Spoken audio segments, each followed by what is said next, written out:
Hello everyone. Today let us try to look into practical. Initially I did not send practical videos because of the two reasons. First of all, I know it would be difficult to understand practical via this video lectures, and secondly, I know that many of you don't have access to your laptops and desktops at home, and of course you don't have lab access. But as I mentioned in my email yesterday, there is a good chance that there won't be any further face-to-face classes this semester. And of course, multivariate analysis is completely about practical. So I don't want you to miss out on the practical part. Hence, I thought let us do something. Something is definitely better than nothing. So let me try to walk you through this practical. I know you don't have anything to practice, no worries. Just try to understand what is to be done and focus on the interpretation part. The coding part you may not get to practice as of now, but let's see what can be done on the interpretation part. So 5 practicals we have already done. So this is the 6th practical. This is on random sampling from multivariate normal distribution. We have been seeing many properties of multivariate normal distribution. In fact, in theory we have reached the testing part also. So let us try to catch up in the practical also. So the first question is for bivariate normal. Mean vector is given, sigma is given, and we are supposed to obtain first a random sample of size 100 from this distribution. Of course, there are some what do you say, ready-made commands, direct commands available in our packages which can be used for sampling from multivariate normal distribution, but we are not going to use them. Here we will try to understand how we can sample manually. Okay, so in the univariate normal setup, you know that you can generate random observations from standard normal and then convert them to whichever normal you want. We are going to use exactly the same procedure here. We will generate observations from standard multivariate normal, okay, standard multivariate normal, and then we will try to see that if we can convert them to whichever multivariate normal we want. Okay, so that is exactly what we are supposed to do in part 1. So this part A says obtain a lower triangular matrix T such that Tt prime is sigma, and also compute the matrix manually. And then using this T, we are supposed to obtain a sample of size 100 from this distribution. Okay, so so the sigma matrix that is given to me is this 2 minus 1 minus 1 5. So I'm supposed to find a lower triangular matrix T such that Tt prime is sigma. First of all, why I am doing this? The reason is we know, just as I mentioned, we want to go from standard multivariate normal to general multivariate normal, and we know in theory we have seen that when you want to go from standard multivariate normal to general multivariate normal, what we know is square root of the variance covariance matrix. So this T can actually act like a square root of the variance covariance matrix. So if I want T such that this happens, and we are saying that T should be lower triangular, so T should be something like A, B, C, 0, right? So I want this into transpose of this. So A, B, 0, C, this should be sigma 1, 1, sigma 1, 2, sigma 1, 2, sigma 2, 2. Okay. So we have to solve this. So if I try to solve, I am going to get A square, then AB, here also I'll have AB, and then B square plus C square. So this should be equal to sigma 1, 1, sigma 1, 2, sigma 1, 2, sigma 2, 2. Okay. Now, as you can see, this is symmetric. So this confirms that, okay, I'm not doing something drastically wrong here. So A square is sigma 1, 1. So that gives me A as root sigma 1, 1. Okay. then AB is sigma 1 2, so my B becomes sigma 1 2 upon root sigma 1 1. Of course I am considering positive square roots only, and we know B square plus C square is sigma 2 2, so C square is sigma 2 2 minus B square, which is nothing but sigma 2 2 minus sigma 1 2 square upon sigma 1 1. Okay, so now I have a way of computing A, B and C. Once I get this A, B and C, of course C would be square root of this. Once I get these A, B and C, I know that I have obtained my T, because my T is A, B, C, 0. Is it okay? Do you want me to actually do it here? Let us do it in R. Okay, now that we have these formulae ready, let us compute this T in R. Okay, so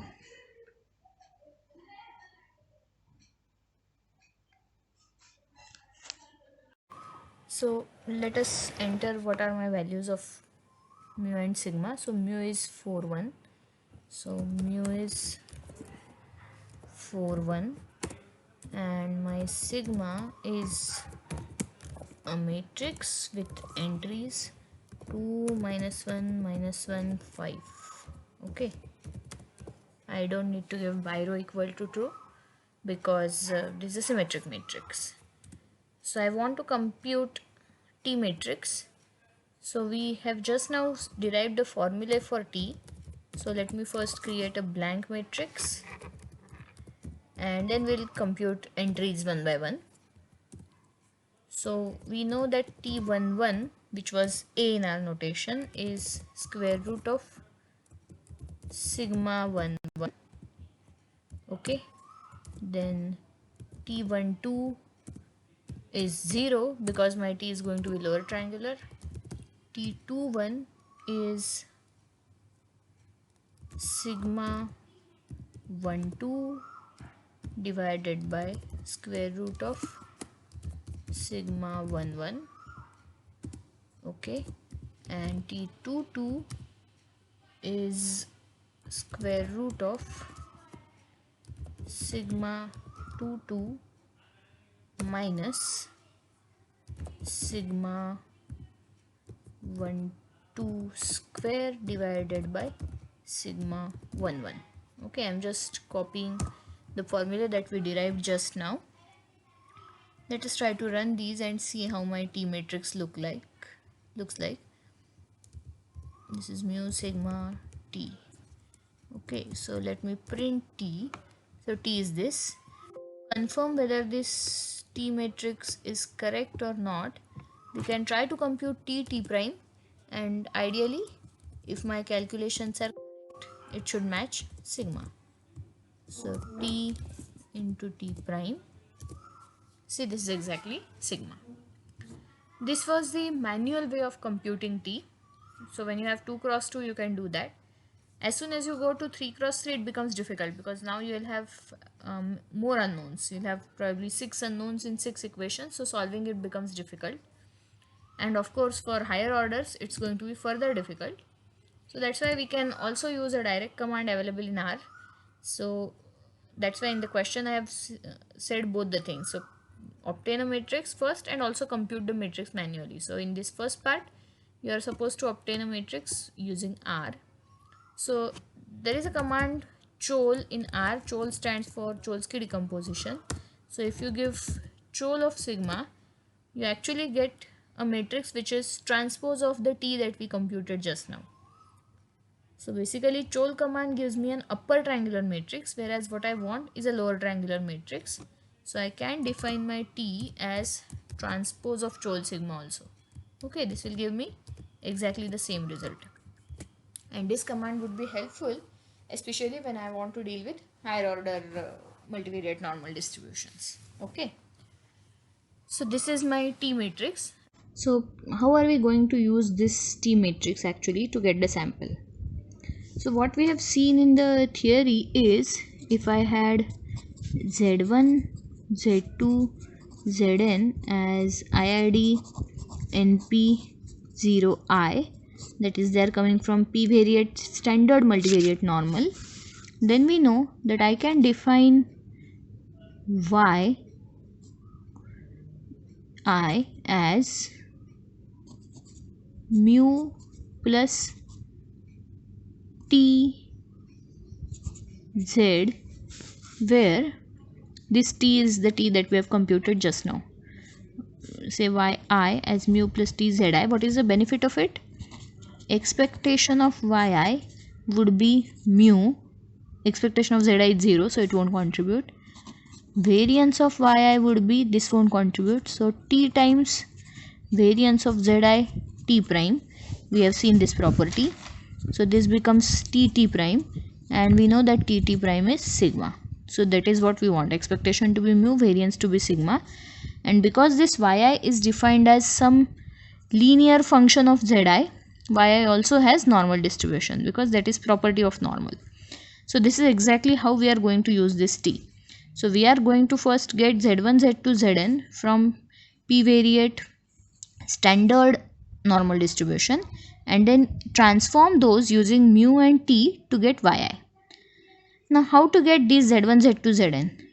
Because we know that each of them is standard multivariate normal, actually each zi would simply be, say, zi1, zi2, zip, where my zij, each zij is normal 0, 1, and all zij's are independent.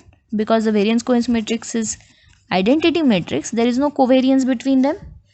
Okay, so what I want is, I just need to take p, a sample of size p from standard univariate normal, arrange them in the form of vector, that becomes my zi. Got it? So if I finally want z1, z2, zn, and we know that generally our data matrix is of n order n cross p, so I will have z1, z2, zn arranged horizontally, so I can call them as prime. So basically I want n cross p matrix where every entry is coming from normal 0, 1. Okay, so these are p entries from normal 0, 1. These are again p entries from normal 0, 1. These are again p entries from normal 0, 1. That becomes my z1, z2, zn, z sample. And then from each of these I will, so from these p I will get y1 by this formula. From the next p I will get y2 by the same formula, and so on. Is it okay? So let us do this in R. So what we are going to do?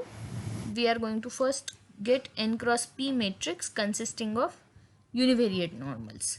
Let me call it ZMAT. ZMAT is a matrix where n row is n, n col is p. I have not specified what are n and p, so n is 100 here, p is 2, because I want a sample from bivariate. Okay, and what I know is all entries in this matrix are actually sample coming from normal 0, 1. So I would say R norm, how many total entries? N into p. Okay, so entries in ZMAT are coming from univariate normal. That's why I'm not specifying, because if I don't specify mu and sigma, it takes 0, 1 by default, and I arrange them in the form of n cross p matrix. Okay, and now from each row of this Z I need to compute Y. So let me define Y mat as again a matrix of same order. So n row equal to n col equal to p, and for I in 1 to n, for each row I have to do Y mat I, that is ith row of Y, would be mu plus t times ith row of Z. Okay, let us try to run this and see if we get the correct answer. Okay, I need to run this first, I'm sorry. Okay, so it didn't give me any error.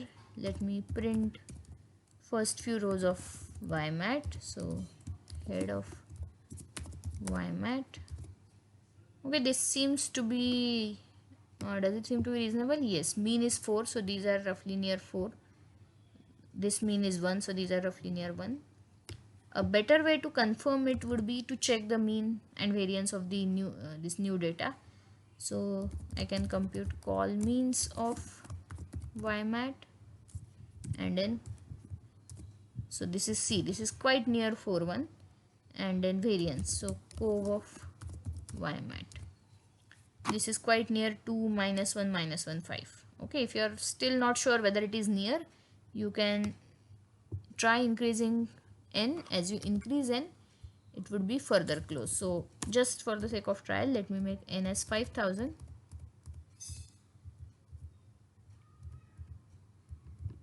Oh, what is happening? I don't know why it is running again. There's some problem. My cursor went up and it started running again, and now it is stuck in a loop. Okay, anyway, see, now it is quite close to 4.1 and 2 minus 1 minus 1 5. Okay, if you increase sample size further, it would be further close.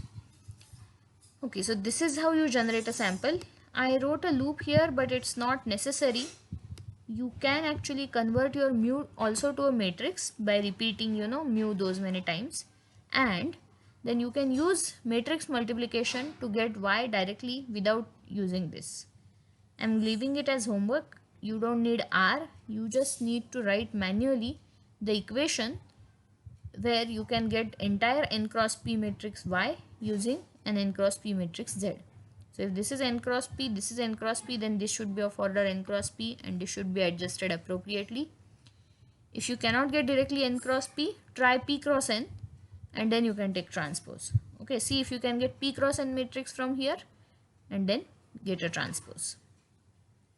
So okay, this finishes the second thing. And the third part says draw a bivariate density plot of the generated sample. So for computing density, I need the formula. So, and then we will use that formula to get density, and then we'll draw a 3D plot. Okay. First thing, I don't know whether you remember things from your first semester practical. Whenever you want to plot any distribution or density, generally it is not a good practice to use the sample that you have obtained, because sample may have underrepresentation of some areas, especially when your sample size is small. So a good practice is to take the quantiles, generally the 0.05th percentile. I'm saying, sorry, 0.5th percentile. I'm not saying 5th percentile. Okay, remember 0.5th percentile means I'm going even below first percentile. And then 99.5th percentile. So almost entire area is covered. And then try to take a sequence of equidistant point from that range. See, if you are computing density, or if you are drawing a plot for a distribution which has finite range, for example uniform, you can simply take the minimum and maximum. But in case of normal, you cannot take minimum and maximum because it's going to be minus infinity to plus infinity.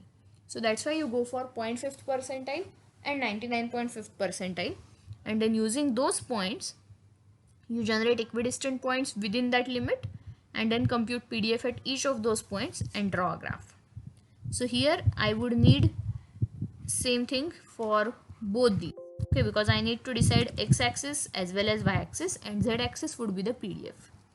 So I would compute quantile of, okay, I won't compute quantile from the sample, I need quantile from the normal. So q norm 0.005. Okay, because if I give 0.05, it would be 5th percentile. I want 0.5th percentile, where my mu is the first entry from mean, and variance is, here you need to give standard deviation, not variance. So I would give sigma 11 square root of that. Okay, square root of sigma 11.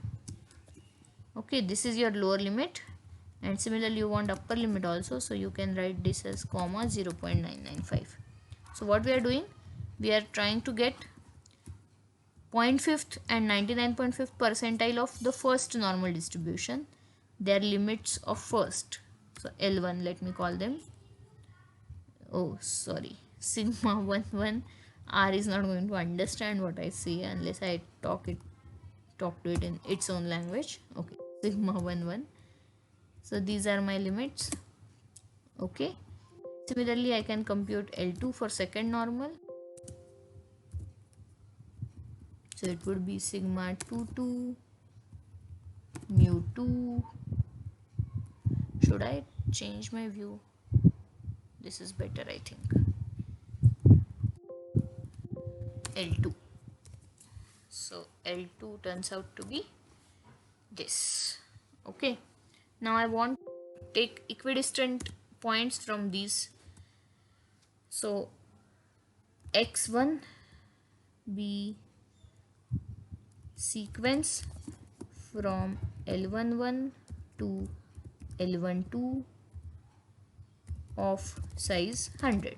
Okay, I take 100 points, and then y1 be sequence along y-axis. So L21, L22, okay, x1 and y1 I have run. Now we want to compute PDF at every such pair x1 y1. Okay, we want to compute PDF at every pair x1 y1, and then we will have z. And so to compute PDF at these points, let me first create a function which can compute PDF once we input x and y coordinates. Okay, so let me name that function as say by PDF. So by PDF is a function of x and y. I'm not going to use mu and sigma as the arguments because they are anyway available here in the environment. Okay, so the first term in my PDF is 1 upon root 2 pi. Okay, 1 upon root 2 pi. But here we have root 2 pi raised to 2 actually. So I would just have 1 upon 2 into pi and then square root of determinant of sigma. Okay, because 2 pi raised to p by 2 becomes just 2 pi. 1 upon square root of determinant of sigma. That is my first term. And the second term is actually the exponential term. So for that I need vector. So let me create a vector. So V is a vector constructed from x and y.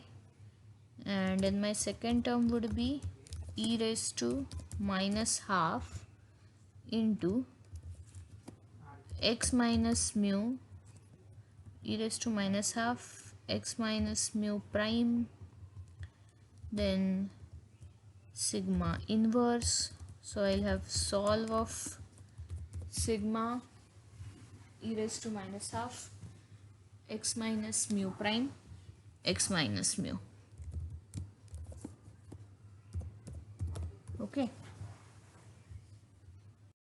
Okay, and now my next term is going to be t1 into t2 because I want that to be returned as my PDF. Okay, t1 into t2. First let us try to see if this works for some vector because sometimes R creates problems with this transpose and all. So let me run this function and try to see if it runs for some values. Oh sorry, control R. So let me try to give some random values between my limits. So have we printed? Yes. Okay, so 0 is in the range of both L1 and N2. So let me try to compute PDF at 0 0. Yes, it does work and it does give me some value for the PDF.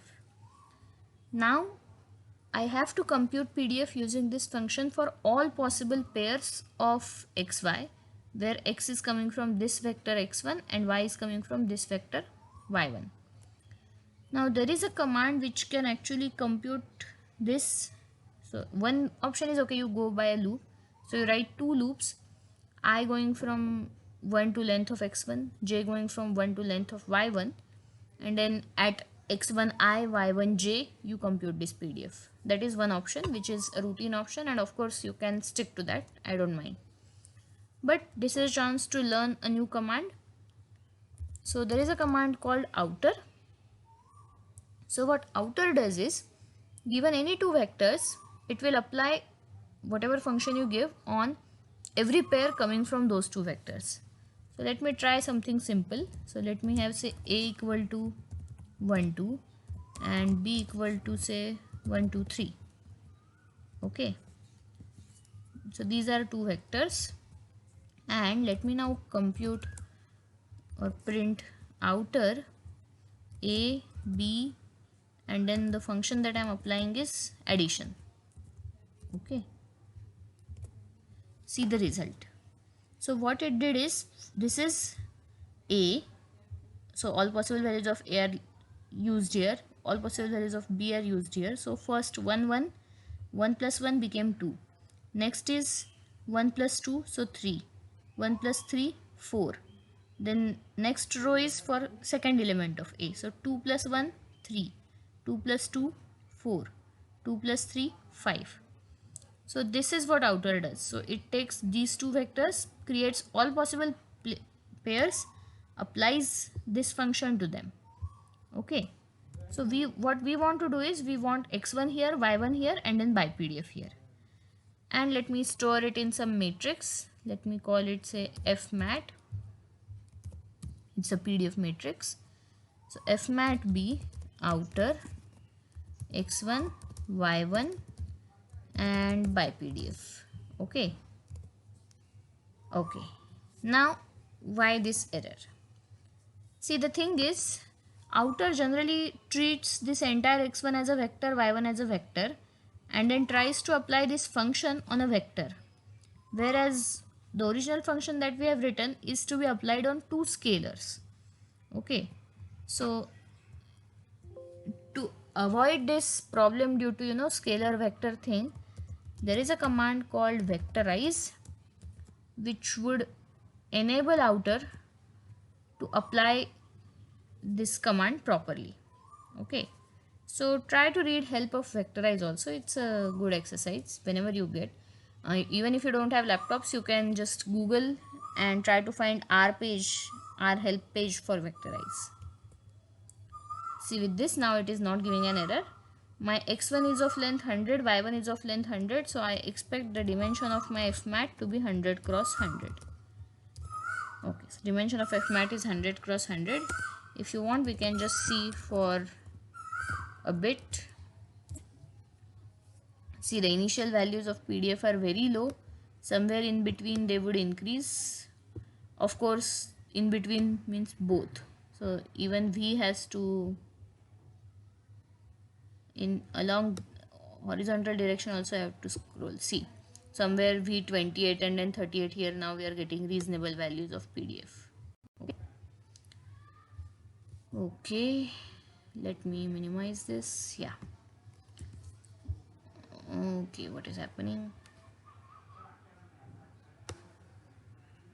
Okay, so now I have this this matrix of PDFs ready, and we are going to plot them. So for plotting, for 3D plotting, there is a command called persp. So in persp, you have to give x, y, and coincidentally for persp, the z entries are to be given in the form of the matrix that we created just now. So all possible x1, y1 pairs and then corresponding values of z. So I will give my fmat here. Okay. See, this is the graph we get. Okay. So along this axis, x1 values are increasing, along this axis y1 are increasing, and this is the z axis, that is PDF. Okay. There are some things that you can try. So for example, you can rotate this. So let me open help of persp and show you. We can rotate it. We can also get the entries on x and y axis. Right now there is nothing. So let us open persp help. Okay, so this is help of persp. You can see, okay. So what I want is theta and phi will give me rotation. So let us read. Theta and phi are angles defining viewing direction. Theta gives the azimuthal direction and phi the co-latitude. Okay. And what other thing we want is names. So tick type. Okay. So tick type is, yeah, simple draws just an arrow. Detailed draws normal ticks as per 2D plots. So we want the ticks. So let me try tick type equal to detailed, and let us try theta equal to 30, phi equal to 30 and see what happens. Okay, so see this, now I am getting the scale here 2, 4, 6, -4, -2 and so on, and you can see the graph has been rotated. You can try different values of theta and phi and see how things change.